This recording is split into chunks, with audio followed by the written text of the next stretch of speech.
Michael Bloomberg is spending his Thursday campaigning in North Carolina and Texas. The former New York City mayor is focusing on the 14 states that will vote on Super Tuesday on March 3rd. He is skipping the next two contests altogether. Nevada is up next. Early voting in that caucus starts Saturday, and several candidates made visits there today. Holly Otterbein reports on the 2020 race for Politico, and she joins me now from Philadelphia. Hi, Holly. So one of those candidates is Senator Bernie Sanders, who you've been covering. He's coming off of a win in New Hampshire. What does his campaign look like in Nevada?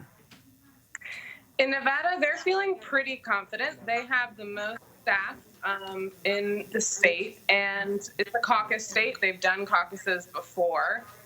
It's also a state with many Latino Democrats, and they've shown some strength with Latinos. In New Hampshire, they won Latino voters. They won more Latino voters than any other candidate. So they're feeling pretty strongly right now about that state. And so how does his campaign there then compare to the other candidates in the race? Well, I mean, like I said, they do have more staff than anyone else right now. They did suffer a little bit of a blow recently with the Culinary Union, which of course is a very powerful union in that state. The Culinary Union is passing out flyers that criticize Sanders' Medicare for All plan. Interestingly, they just announced today that they are not going to endorse a candidate in the race. So while his plan is being criticized by the union on one hand, on the other hand, it's kind of a win for him that they decided not to endorse anyone. Essentially, his opponents are not rallying behind an alternative in this case. It was expected that the union would likely endorse Joe Biden, if anyone, and that's not happening. So the Sanders campaign is not seeing it as a blow to their campaign then? Well, I have not gotten that comment from them directly, but just looking at it myself, I think that this is one of the better case scenarios, since it was not expected that he would ever win that endorsement. The next best thing for them would probably be no endorsement, right? They're not rallying behind anyone specifically, who's running against him. Sure. And Holly, Super Tuesday is just a few weeks away. That is the first time Michael Bloomberg has a real chance of picking up delegates. How is the Sanders campaign preparing for him to compete with that?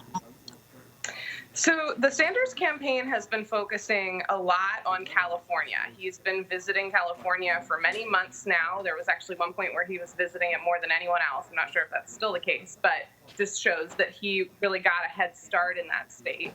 And again, they feel as though they are performing strongly among Latino voters. There's a lot of Latino voters in California. It's a liberal state. It's also a state where you need to, be on TV to play. It's not a state where you can do, the kind of field organizing that you can do in a smaller state like Iowa or New Hampshire. So he is the biggest, best fundraiser in the Democratic primary right now, other than the self-funders. But and so, he can obviously play on TV. I think that is a huge strength for him. His biggest risk, or one of the bigger risks for him, is if the moderates and his opponents do come out and get behind someone else. Right.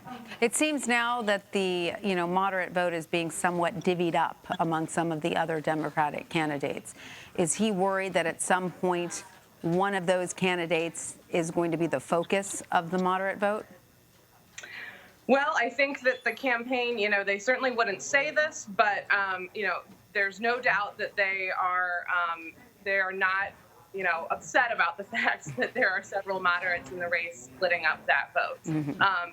If people did start to rally around someone specifically, that would start to be a problem for him. But with Amy Klobuchar and Pete Buttigieg coming out as the strongest moderates out of Iowa and New Hampshire, that in some ways is not bad for him. It would have been worse if there was a strong Joe Biden, I think, coming out of those states, right? Right. And then he has, strength among African-American voters. Instead, the top two that came out of it are candidates who so far have not shown that they have much traction with Black voters or Latino voters. Now, that could change. And we saw how quickly the race changed for Amy Klobuchar.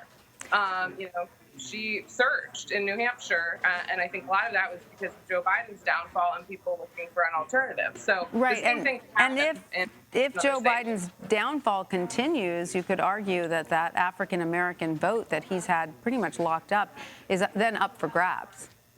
Yeah, it could be. I, for one, am dying for a poll of South Carolina. We have not seen that in some time, and the same thing goes for Nevada.